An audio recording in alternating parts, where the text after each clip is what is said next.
Some of the basic tools in a greenhouse are obviously a watering hose and wand and the ends for it. Something so that you can cut through stuff. And in case you need to ever either fertilize or spray, a sprayer is really nice for that. This is a Fisker and it cuts everything and anything. It's got a spring, so that's really, really helpful. It's not as tiring to use. So we use a really light hose.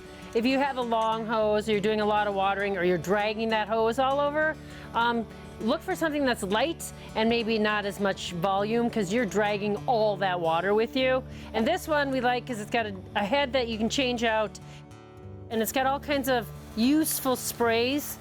So if you're trying to get rid of pests, these are handy to have. This is a really nice head.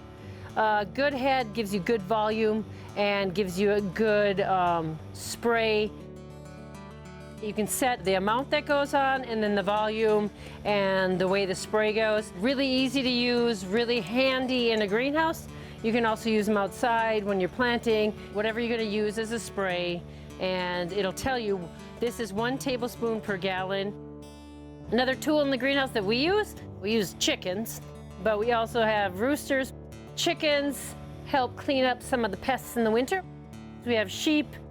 We don't use any herbicides in our greenhouse or pesticides, so we use our sheep to come in and clean up all the weeds. We love all of our animals. They all help the farm run and the greenhouse run.